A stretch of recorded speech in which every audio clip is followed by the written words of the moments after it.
வணக்கம் நண்பர்களே, இது மகாபாரதம்.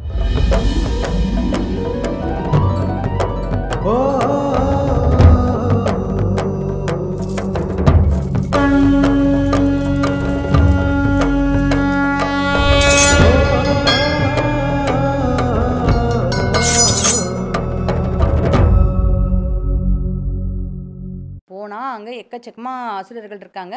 "என்னப்பா யாரு நீ இங்கலாம் வர? இங்கலாம் வரக்கூடாது போ. இது வந்து குபேரனுடைய இடம்ன்றாங்க." இவன் தான் மதிக்கவே மாட்டான்ல. உள்ள போறான், பூவ பறிக்க போறான். அசுரர்கள் எல்லாரோடையும் இவனுக்கு சண்டை வருது. எல்லார் கூடயும் சண்டை போடுறான். அடிச்சு, அடிச்சு காலி பண்றான். இப்போ வந்து குபேரன் கிட்ட போய் விஷயத்த சொல்றாங்க. இந்த மாதிரி ஒரு மானுடன் ஒருத்தன் வந்து பயங்கரமா எல்லாரையும் காலி பண்ணிட்டு இருக்கான். அவனுக்கு பூ வேணுமா? தயவுசெய்து அந்த பூவ குடுத்து விட்டுருங்க. இல்லன்னா நம்ம வந்து அழகாபுரின்றது தான் குபேரனுடைய ஊரு. அழகாபுரியே அவன் வந்து ரொம்ப மோசமாக்கிருவான் அப்படின்னு அவன் சொன்ன உடனே இவர் என்ன பண்றாரு, தன்னோட மகனை அனுப்புறாரு. மகனை அனுப்பி யார் என்னன்னு போய் பாருப்பா அப்படின்னு சொல்லிட்டு குபேரன் தன்னோட மகன் அனுப்பணும்னா அந்த மகன் போறான். போயிட்டு நீங்க யாருங்க, ஏன் இப்படி பண்றீங்கன்னுலாம் கேட்டோன்னே பீமன் வந்து நான் அந்த மாதிரி கிருஷ்ணரோட கசின், அதாவது அத்தை பையன் நான், இந்த மாதிரி நாங்கள் அர்ஜுனனை தேடி வந்திருக்கோம். அப்போ என் மனைவி இந்த பூ வேணும்னு கேட்டா, எங்க அண்ணனுக்கு பரிசா கொடுக்கறதுக்காக, அதை நான் எடுக்கிறதுக்காக வந்திருக்கேனோன்னு பீமன் அப்படின்னு தெரிஞ்சவொன்னே அவனுக்கு இவன் மேலே ஒரு மரியாதை வருது. அப்படிங்களா, எடுத்துக்கோங்க, எவ்வளோ பூ வேணா எடுத்துக்கோங்க, இங்கேயே இருந்துட்டு கொஞ்சம் ஓய்வு எடுத்துட்டு கூட போங்கன்னெலாம் சொல்லிட்டு அவன் கிளம்பிடுறான். இப்போ அங்கேயே போய் அந்த தடாகத்தில் குளிச்சுட்டு ஓய்வு எடுத்துட்டு இருக்கான். இப்போ இந்த பக்கம் ரொம்ப நேரமாக பீமனை காணோன்னு தர்மருக்கு ரொம்ப வருத்தம். என்ன பண்றாரு, எங்க பீமன் அப்படின்னு தேடினோன்னே பாஞ்சாலி மெதுவா, இல்ல நான் ஒரு பூ வேணும்னு கேட்டேன், உங்களுக்கு கொடுக்கறதுக்காக தான் கேட்டேன், அது எடுக்க போயிருக்காரு அப்படின்னு சொல்றா. உடனே இவருக்கு படபடன்னு ஆயிடுது. கடோத்கஜனை நினைக்கிறாரு. கடோத்கஜன் வந்தவொடனே என்ன உடனே வந்துட்டு உங்க அப்பா இருக்கிற இடத்துக்கு கூட்டிட்டு போ, பீமன் இருக்கிற இடத்துக்கு கூட்டிட்டு போ அப்படின்னு சொல்றாரு. கடோத்கஜனும் உடனே பீமன் இருக்கிற இடத்துக்கு தர்மரை கூட்டிட்டு வரான். முதல் முறையா தர்மருக்கு கோபம் வருது. நீ நீ பாட்டுக்கு சொல்லாம வந்துட்ட, இதெல்லாம் நல்லா இருக்கா? அர்ஜுனனும் இல்லை, நீ இப்படி வந்துட்டனா நான் என்ன பண்ணுவேன் அப்படின்னு சொல்லிட்டு கொஞ்சம் கடிஞ்சு, அதாவது அன்பா கடிஞ்சு பேசிட்டு அங்கேருந்து கிளம்பி வந்துடுறாங்க இவங்கலாம். இவங்க 2 பேரும் கிளம்பி வந்ததுக்கப்புறம் கொஞ்ச நாள் இங்கே தங்கிட்டு இருக்காங்கல்ல, இங்கே இவங்க கூட நிறைய அந்தணர்களும் தங்குறாங்கல்ல. அப்போது சகடாசுரன் அப்படின்ற ஒரு அசுரன் ஒருத்தன் இருக்கான். அவன் இவங்க அந்தணர் மாதிரி வேஷம் போட்டிருக்கான். இவங்க யாருமே இல்லாத ஒரு நாளில், அதாவது எல்லாருமே வந்துட்டு நகுல, சகாதேவன், தர்மர், அதுக்கப்புறம் பீமன் எல்லாருமே வெளியில் வந்து வேட்டைக்கு போயிட்டாங்க. அந்த நேரத்தில் வந்து திரௌபதியை கடத்தி கூட்டிகிட்டு போகிறான், தூக்கிட்டு போயிடுறான். தூக்கிட்டு போனோன்னே இப்போ நகுல சகாதேவர்கள் இதை பார்த்துடுறாங்க. அவங்க அவன் மேலே வந்து வில் எடுத்து போர் புரியுறாங்க. அவனை எதுவும் பண்ண முடியல. இந்த விஷயமும் பீமனுக்கு தெரியுது. பீமன் வந்து அவளை காப்பாத்திடுறான். காப்பாற்றி கூட்டிட்டு மறுபடியும் அந்த பத்ரிகாசிரமத்துக்கே வராங்க. அங்கே வந்தோடனே இப்போ ஒரு காத்தடிக்குது. அந்த காற்றுல நிறைய மலர்கள் வந்து அங்கே விழுது. இப்போ மறுபடியும் இந்த பொண்ணு சும்மா இல்லாமல் எனக்கு இந்த பூ வேணும் அப்படின்னு பீமன் கிட்ட கேட்குறா. பீமனுக்கு என்ன தோணுது, பொண்டாட்டி ஒன்று கேட்டுனா அது செய்கிறவன் தான் புருஷன் அப்படின்னு தோன்றதுனால அந்த பூ எங்கே இருக்குன்னா அதே தடாகத்தில் அதே குபேரனுடைய தோட்டத்தில் தான் இருக்குது. அது ஏற்கனவே அவன் பார்த்து வச்சுருக்கான். அங்கே தான் போகணும் அப்படின்னு தெரிஞ்சு, வா பார்த்துக்கலாம், நடக்கட்டும் அப்படின்னு சொல்லிட்டு, உனக்கு பூதானமாக வேணும், நான் எடுத்துகிட்டு வரேன் இரு அப்படின்னு சொல்லிட்டு கிளம்பி போகிறான். இப்பயும் போகிறான். ஏற்கனவே போகும்போதெல்லாம் நடுவில் ஒரு அசுரனை கொண்டுட்டு போயிருப்பான். இப்பயும் அதே மாதிரி தான் வேகமாக போய் அந்த இடத்துல போய் சேர்றான். சேர்ந்துட்டு அந்த பூவை எடுக்க முயற்சி பண்ணுறான். மறுபடியும் அசுரர்கள் வந்து இவனோட சண்டை போடுறாங்க. அப்போது மணிமான்னு ஒரு கந்தர்வன், அவன் யாருன்னா குபேரனுடைய நண்பன். அவன் வந்து நீ சாதாரண மனுஷனாக இருந்துட்டு பூவை தொடலான்னு பீமனோட சண்டைக்கு வரான். பயங்கரமாக சண்டை நடக்குது. அதை மணிமானை கொன்னுடுறான். இந்த விஷயம் வந்து குபேரனோட காதுக்கு போது. இப்போ குபேரனுக்கு ரொம்ப கோவம் வந்துடுது.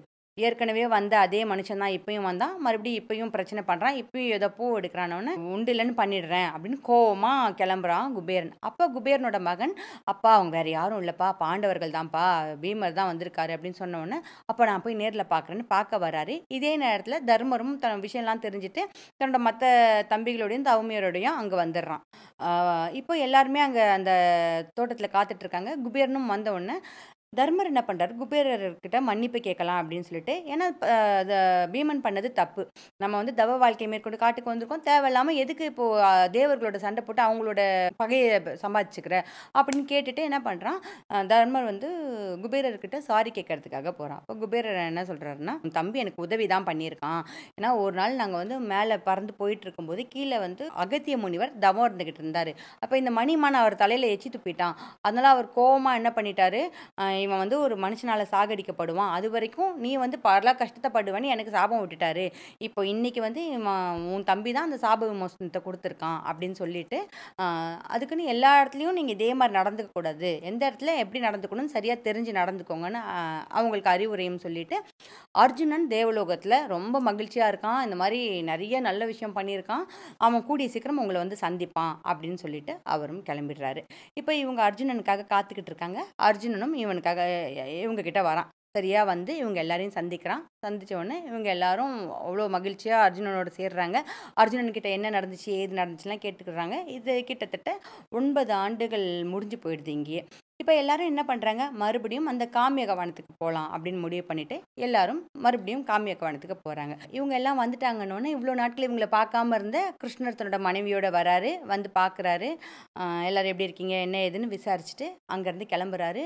திருதராஷ்டிரனுக்கும் விஷயம் தெரிய வருது. இந்த மாரி பாண்டவர்கள் தீர்த்த யாத்திரை போனாங்க. அதுலயும் வந்து அர்ஜுனன் வந்து தவம் இருந்து சொர்க்கலோகத்துக்கு, அதாவது இதுவரைக்கும் மனுஷனா பொறந்த எவனுமே வந்துட்டு மனித உடலோட சொர்க்கலோகத்துக்கு போயிட்டு வந்தது கிடையாது. அப்படி ஒருத்தன் போயிட்டு வந்திருக்கானா எப்படிப்பட்டவனா இருக்க முடியும்? அப்படியெல்லாம் வந்திருக்கான் அப்படின்ற விஷயம் எல்லாமே திருதராஷ்டிரனுக்கு, துரியோதனனுக்கு எல்லாமே தெரியுது. இந்த விஷயத்த கேட்ட உடனே துரியோதனனுக்கு பிடிக்கவே இல்ல. இப்போ இவங்க துரியோதனர்கள் என்ன சொல்லி அனுப்பிச்சாங்க? காட்டுல போய் வாழுங்க 12 வருஷம்னா, சும்மா போய் 12 வருஷம் வாழுன்னு அனுப்பிச்சிடுவாங்களா? அந்த 12 வருஷத்துல இவங்க எப்படியும் செத்துருவாங்க அப்படின்னு நம்பி தான் அனுப்பிச்சிருக்காங்க. ஏன்னா காட்டுல வாழ்றதுன்றது அவ்வளோ சாதாரணமான விஷயம் கிடையாது. இந்த நாளொரு மேனியும் பொழுதொரு வண்ணம்னு சொல்லுவாங்கல்ல, அந்த மாரி எவ்ரி டே உங்களுக்கு ஏதாவது ஒரு பிரச்சனை வந்துகிட்டே இருக்கும். அதுலேருந்து இவங்க பாண்டவர்களா இருக்கிறதுனால இவங்களால தப்பிக்க முடியுது. அதான் உண்மை. இப்போ மறுபடியும் வனத்துக்கு வராங்களா, வந்த உடனே இவங்க இங்க தான் இருக்காங்க அப்படிங்கிறது துரியோதனனுக்கு தெரிஞ்சிருது. திருப்பி வந்துட்டாங்க.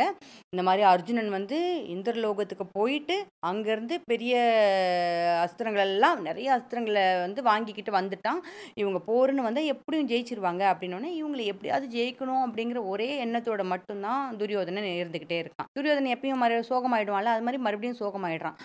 இவங்கள எப்படி ஜெயிக்கிறது? என்ன பண்றது? அப்படின்னும்போது, கூட இருக்கிற இந்த சகுனி, கர்ணன் இந்த மாரி ஆட்கள் மறுபடியும் என்ன அவனுக்கு அறிவுரை சொல்றாங்கன்னா, நான் அவங்கள வந்துட்டாங்களே, அவங்கள நம்ம நிம்மதியா விட்டுறக்கூடாது. அவங்க வந்து நம்ம நம்ம எப்படி நிம்மதியா இருக்கோம், சந்தோஷமா இருக்கோம்னு அவங்களுக்கு காட்டணும். அவங்க வந்து கஷ்டப்பட்டுட்டு இருக்காங்கல்ல, அவங்க மனச வந்து குழப்பி விடுறதுக்கு இது உதவியா இருக்கும். நம்ம வந்து நல்லா ஆடை ஆபரணம்லாம் அணிஞ்சுக்கிட்டு தேர்ல ராஜ ராஜோபச்சாரத்தோட அங்க போலாம். காட்டுக்கு போய் அவங்கள வெறுப்பேத்தலாம் அப்படின்னு ஒரு அறிவுரை சொல்றான் சகுனி, கர்ணன் எல்லாருமே சேர்ந்து சொல்றாங்க.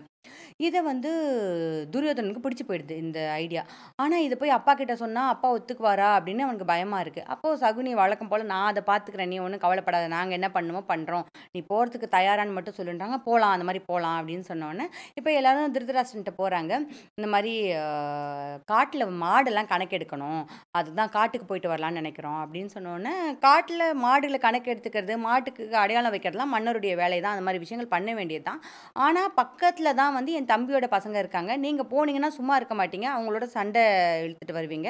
அதுவும் துரியோதனன் சும்மா இருக்க மாட்டான். அதனால நான் வந்து அனுமதி குடுக்க மாட்டேன் அப்படின்றாரு திருதராஷ்டிரன். இப்ப சகுனி வந்துட்டு, ஐயோ! அதெல்லாம் நாங்க தாண்டி வந்துட்டோம். அவங்களே பரிதாபமா காட்டுல வாழ்ந்துட்டு இருக்காங்க. நாங்க ஏன் அவங்கள போய் சீண்ட போறோம்? எங்களுக்கு காட்டுக்கு வேற வேலையா போகணும் அப்படின்னு பேசி திருதராஷ்டிரன மனச மாத்தி சம்மதம் வாங்கிடுறாங்க.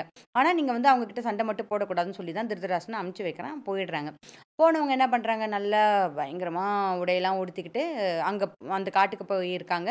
அப்ப பக்கத்துல அவங்க இல்லன்னு தெரிஞ்ச உடனே அவங்களுக்கு முன்னாடி போகணும் அப்படின்னு ஆசைப்படுறாங்க. அதாவது பாண்டவர்கள் எங்க தங்கியிருக்காங்களோ அதுக்கு பக்கத்துல ஒரு தடாகம் இருக்கு. அங்க அங்க போய் நம்ம கூடாரம் அமைக்கலாம்னு சொல்லிட்டு தன்னோட வேலையாட்கள அந்த இடத்துல போய் கூடாரம் அமைக்க சொல்றான் துரியோதனன்.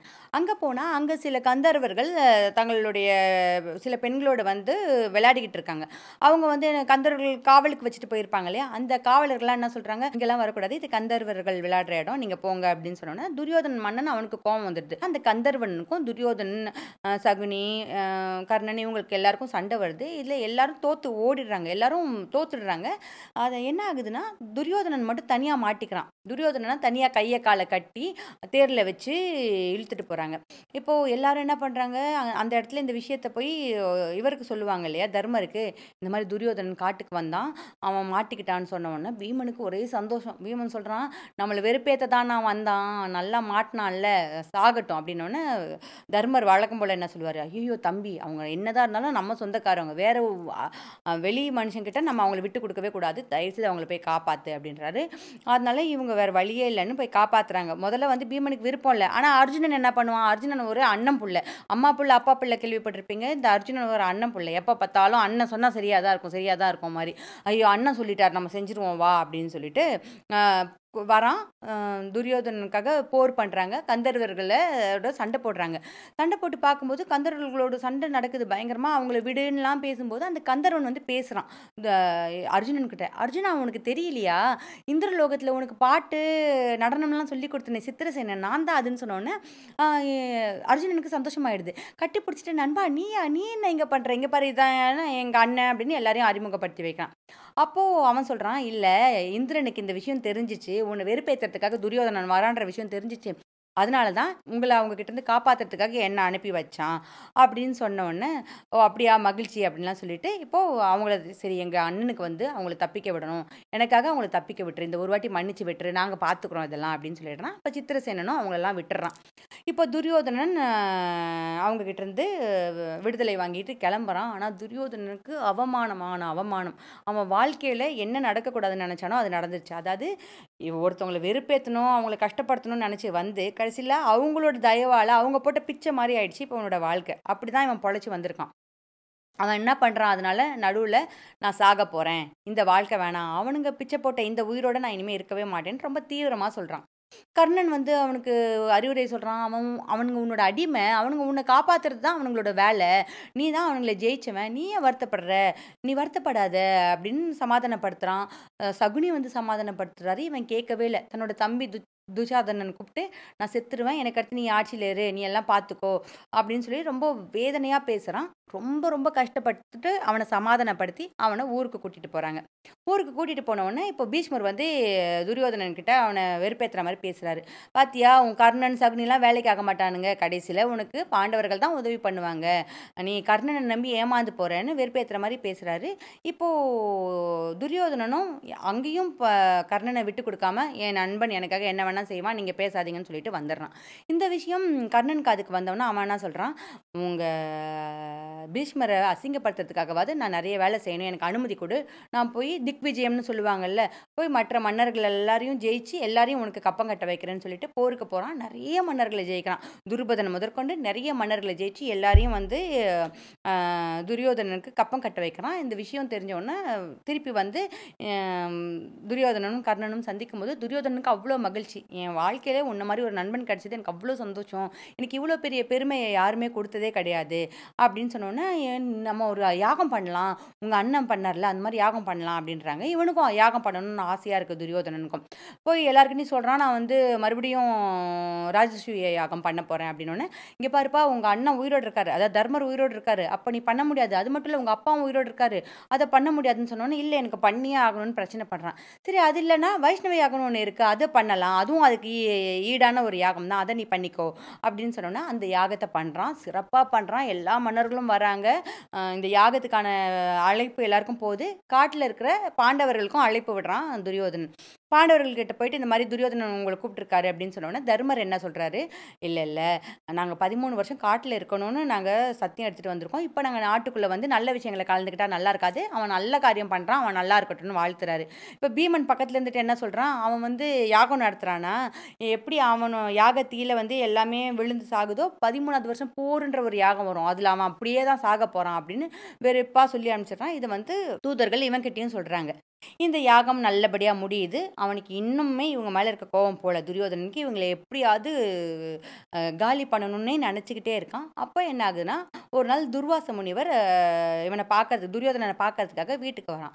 சாதாரணமா துர்வாச முனிவருக்கு யாருமே அவர வந்து சாட்டிஸ்ஃபை பண்ற மாரி எதுவும் பண்ணவே முடியாது. நான் ஏற்கனவே சொல்லியிருக்கேன். அவர வந்து சட்டுன்னு கோவப்பட்டுருவாரு. எனக்கு அது வேணும், எனக்கு இது வேணுன்னுவாரு. அது ஏன் அப்படி நடக்கல? இது ஏன் அப்படி நடக்கலன்னுவாரு. ஆனா, துரியோதனன் துர்வாச முனிவர ரொம்ப சிறப்பா கவனிச்சுக்கிறான். அவனுக்கு ஒரு நிமிஷம் கூட கோவம் வராத அளவுக்கு, அவருக்கு எதுவும் தேவைன்னு அவர் நெனைக்கிறதுக்கு முன்னாடி எள்ளுன்னா என்னன்னு சொல்லுவாங்கல்ல, அந்த மாரி முன்னாடி நின்னு அவர அவ்ளோ சந்தோஷமா பார்த்துக்கிறான். அவருக்கு அவ்ளோ சந்தோஷமாயிடுது. அவர் சொல்றாரு, "நான் ரொம்ப கோவக்கார முனிவன்பா. ஆனா என்னை யாருமே இந்த மாரி சந்தோஷமா பார்த்துக்கிட்டது இல்ல. நீ அவ்ளோ நல்லா பார்த்துட்டு இருக்க. உனக்கு நான் ஏதாவது வரம் குடுத்தே ஆகணும். நீ உடனே வரம் வாங்கிக்கோ" அப்படின்னோனே, எவ்வளவோ வரம் கேட்டுருக்கலாம். எவ்வளோ பெரிய பெரிய விஷயங்கள் இருக்கு. அதெல்லாம் அவன் என்ன வரம் கேட்கறான் தெரியுமா?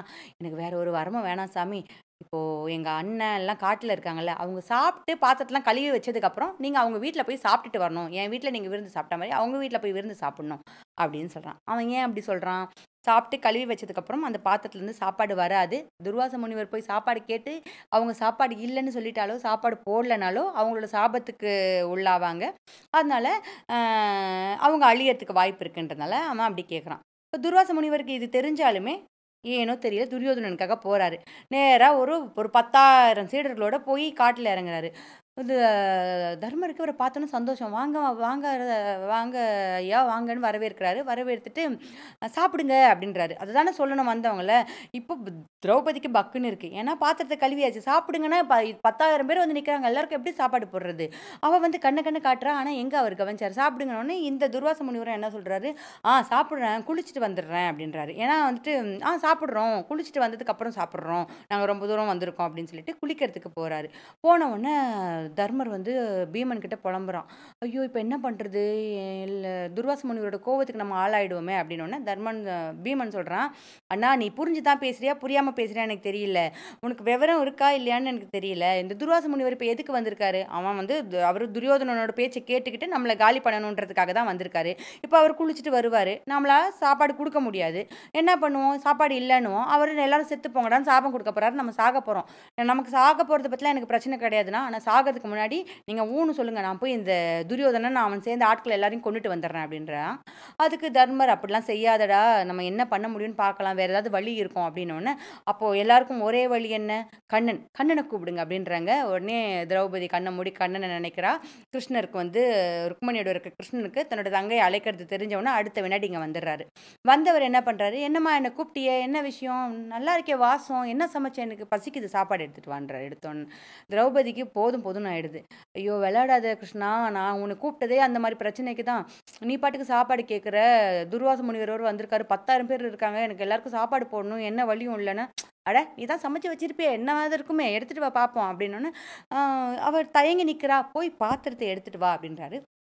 அவ போய் கழுவி வச்ச பாத்திரத்த எடுத்துட்டு வரா. ஆனா, இவ மகாராணின்றதுனாலயோ, என்ன காரணத்தினாலயோ தெரியல. இல்ல அவங்க மாமியார்லாம் பக்கத்துல இல்லன்றதுனால என்ன காரணம், இவ சரியாவே பாத்திரத்த கழுவல. அந்த பாத்திரத்துல ஒரே ஒரு அ அரிசி, அதாவது ஒரு சோற்று பருக்கையும், ஒரு கீரையும் அது கழுத்து பகுதியிலே ஒட்டிட்டு இருக்கு. அந்த அழகுல தான் இவ கழுவி வச்சிருக்கா. நல்ல நேரத்துக்கு அதான் இந்த கெட்டது கூட நல்லதுன்னு சொல்லுவாங்கல்ல, அந்த மாரி. அப்படி கழுவி வச்சிருக்கா. அத பார்த்த உடனே கிருஷ்ணர் என்ன சொல்றாரு, "ஒண்ணுமே இல்ல நீ இதோ இருக்கே" அப்படின்னு சொல்லிட்டு அந்த கீரையையும், அந்த அந்த ஒரு பருக்கை சோத்தையும் எடுத்து வாயில போட்டுட்டு, ஆ இப்ப வந்து எனக்கு வயிறு எப்படி நெறஞ்சிருச்சு. இதே மாதிரி அந்த முனிவருக்கும், அவரோட ஆட்களுக்கும் வயிறு முழுக்க நெறஞ்சிரணும் அப்படின்னு சொல்றாரு. அடுத்த வினாடி குளிச்சிட்டு இருக்க அத்தன பேரும் இந்த மூச்சு முட்ட சாப்பிட்டா ஒரு நிலை வரும்ல. இப்போ என்னைக்காவது வீட்ல திருவிழா, வீட்ல வந்து ஏதாவது பண்டிகை இருக்கும்போது நம்ம சாப்பிடுவோம்ல. ஐயோ! முடியலன்னு சொல்லுவோம்ல. சாப்பாட்ட பார்த்தாலே பிடிக்காத ஒரு நிலை வரும்ல. அந்த அளவுக்கு அவங்க எல்லாருக்கும் வயிறு ஃபுல் ஆயிட்ட மாதிரி இருக்கு. வயிறு நெறஞ்சிட்ட மாரி இருக்கு. இப்போ எல்லாரும் எந்திரிச்சு துர்வாசர பார்க்குறாங்க. "ஐயா! திடீர்னு வயிறு ரொம்ப நெறஞ்சிட்ட மாரி இருக்கே!" அப்படின்னோனே, "ஆமா, எனக்கும் அப்படிதான் இருக்கு. இப்ப என்ன பண்றது? இப்போ வந்து தர்மர்கிட்ட சமைக்க சொல்லிட்டு வந்திருக்கோம். சமைச்சு வச்சிருப்பாங்களே! நம்ம போயிட்டு சமைக்க சாப்பிட வேணான்னு சொன்னாங்கன்னா, தேவையில்லாம பிரச்சனை ஆயிடுமே!" அப்படின்னோனே, அப்போ துர்வாசர் என்ன சொல்றாரு, "வேணாம், வேணாம். நம்மலாம் யாருக்கும் தெரியாம அப்படியே ஓடிரலாம். இது பிரச்சனை ஆயிடும்" அப்படின்றாரு. இப்போ இந்த பக்கம் கிருஷ்ணர் என்ன பண்றாரு, பீமன பார்த்து, "துர்வாசர் குளிக்க போய் ரொம்ப நேரம் ஆச்சு. சாப்பிட வரேன்னு சொன்னாரே, போய் கூட்டு வா" அப்படின்றாரு. உடனே பீமன், "விளையாடுறீங்களா? பிரச்சனை மெதுவா வர்றதுக்கு நீங்க சீக்கிரம் கூட்டிட்டு வர சொல்றீங்க" அப்படின்னோனே, "நான் சொல்றேன்ல, நீ போய் அவங்கள சாப்பிட கூட்டிட்டு வா. வருவாங்க" அப்படின்றாரு. பீமன் வந்து சத்தம் போட்டு கூப்பிட்டுக்கிட்டே போறான். "எங்க இருக்கீங்க? எங்க இருக்கிறீங்க?" பீமனோட சத்தம் கேட்டவுடனே எல்லாரும் பின்னங்கால் பிடறி தெறிக்க ஓடி போயிடுறாங்க அங்கருந்து. அப்படின்னு அப்படி கிருஷ்ணரோட உதவியால இந்த பிரச்சனையிலருந்து வெளியில வராங்க.